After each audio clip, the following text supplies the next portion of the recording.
Muling bumisita sa bansa ang NBA champion at Basketball Hall of Famer na si Gary Payton. Nasa Pilipinas si Payton para sa pagbubukas ng bagong NBA store sa bansa. At doon ay nakausap namin ang player na tinatawag na The Glove. Alright, tonight we have a very special guest for setting the score. His third time back in the Philippines, one of our favorite players of all time. The only guard, point guard, defensive player of the year in the NBA, Gary Payton. The Glove, welcome back to the Philippines. Thank you very much. Appreciate it. Glad to be here. My job with the NBA is to come out to different countries and do different things. Right. When they ask me to come to the Philippines, I always jump on it. This country is more basketball oriented to me. You know, you got a lot of players that come in here and play basketball. This country takes basketball very seriously, seriously, and they want players to be in the NBA. And we recognize a couple of guys in the NBA still for the Philippines. So when I come here, this city is always, to me, a good city because of basketball, because they love basketball so much, and they understand basketball, and that's why it comes so much. They got the knowledge of the game. They don't remember me winning or playing for the Lakers. They don't remember me playing, you know, in the Miami Heats in my later era. They always remember you in your eras when you're in the 90s and 80s. And a lot of people in the Philippines, like the Magic Johnsons, the Larry Birds, they recognize the Dr. J's. They recognize these guys, and that's what I like.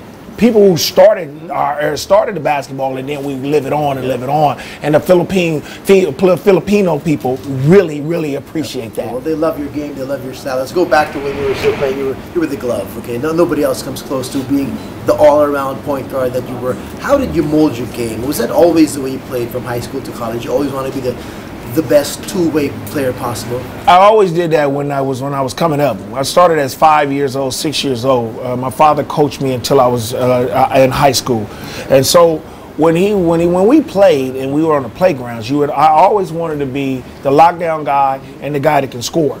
Because when you can lock somebody down and you score 30 points and the other guy scores 10, you win the battle. Yep. Now, if I let a guy score 32 and I score 30, he wins the battle because I haven't did anything. It's just like he won the game by 2. So I don't want that. I want people to remember me that I scored 30 points and then I played real defense on him and locked him down and did what I was supposed to do. So I always thought about that's where I'm going to change the game. And then when I went to college and I played for Ralph Miller at Oregon State, he really put it in my mind. You can be one of the best point guards that ever played this game if you lock down and sit down and do it. And when we played, and that's what our college was about, playing defense and getting steals. And then I really took it very seriously after that. And then I took it to the pros, and then I became really good too. Well, in your Sonics days, you and the Raveland, you know, Sean Kemp, were the best tandems in NBA history. What was that like? What was it like playing with him and other Coach George Carlos? Really fun. I mean, the first 2 years when me and Sean got together, because Sean came out in '89 and I came out in '90. The first 2 years that we were together wasn't good years. You know what I'm saying? We didn't have great years. George Carl came into the fold. He transformed us. He made us work hard. And then when me and him started working hard, me and Sean went back. Sean had his 3rd year in the league, and I was in 2 years in the league. Right. And we went back and played summer league. Nobody ever did that. Nobody would do that. The third and fourth year. Yeah, we were adjusting to the NBA. We were big names in the NBA at that time. Okay. And we went back to summer league and said we got to redefine our game. Wow. And we brought our game back, and that's when me and Sean really started clicking. Because we started playing with each other every summer. And then we played about 2 or 3 years in summer league. And then that's when we really kicked off. '93, we started going to the Western Conference Final. We started doing a lot of things. And then we just started becoming that duel. Like two brothers. Yep. We knew everything we were going to do with each other. He knew if I was running down to keep running, because he knew I'll throw it up. I'll throw it off the glass. I'll do whatever. But he knew I'll get him the ball. Anytime I got the ball and start running, he ran. Because we knew that. You know, we'd say, whoo, hee. We'll do anything just to say something. Yeah. And we knew each other was right there. Awesome. Like a radar. Like you just a radar. Hear him. Just hear him. I can hear him running sometimes because I hear him going, and he'll just say, I'm there, big. I'm there, doggy. I'm there. And then, and it's right there. And I just throw the ball up. Yeah, and I throw it up there. Awesome. The most fun and the most time to look forward to a guy was Michael Jordan. I look forward to guard him. You know what I'm saying? Because everybody, he's the greatest, and they wanted him always to be that way. So it was looking forward. And then I was known as the best defensive player in the NBA at the time during the year. So I look forward to playing against him. Was it the same year, 96? Yeah, 96. Yeah, I won the defensive. Yeah, I won it that year. Okay. I got on all the covers of Sports Illustrated about the task of Mission Impossible and stuff for me to stop him. And then I got hurt the series before against Utah. Couldn't guard him in the first three. Then I guarded him in the last three. Changed the game around a little bit. We won a couple of games, and it was just too late at that time. So they were the better team. Well, you won a title eventually with Miami, and what was that like? What was that finally getting that title for you?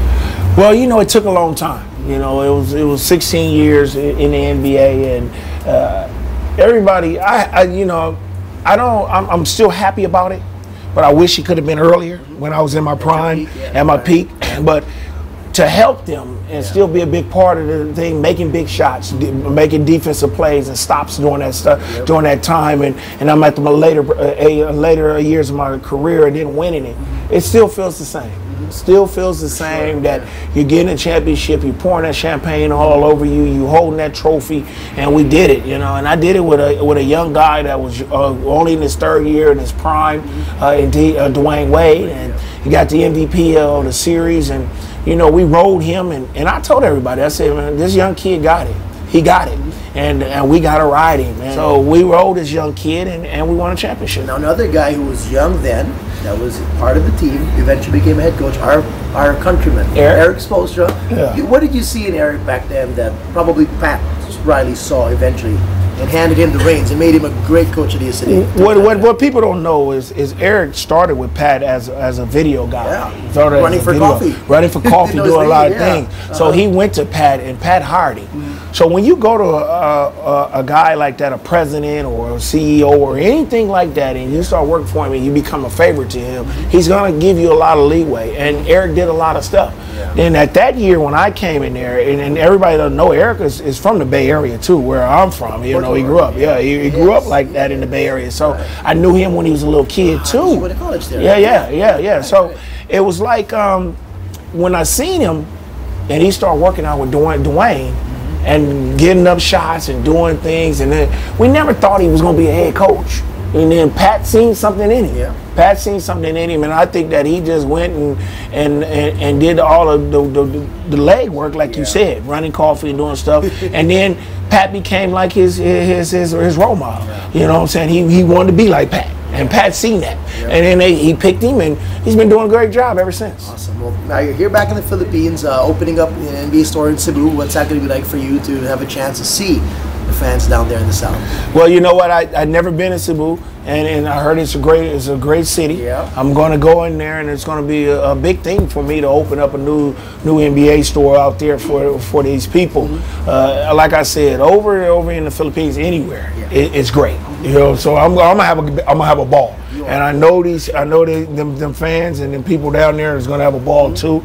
We're just gonna make it like a party. We're gonna open up a new NBA store and just have a great time. Well, give them the message. Shout out to the fans out there in Cebu to watch out for you guys. Hey, Cebu, I'm coming. I'll be there tomorrow. We opening up this store, the NBA store. We're gonna have a big time. You all you guys, come on out, because we're gonna have a great time.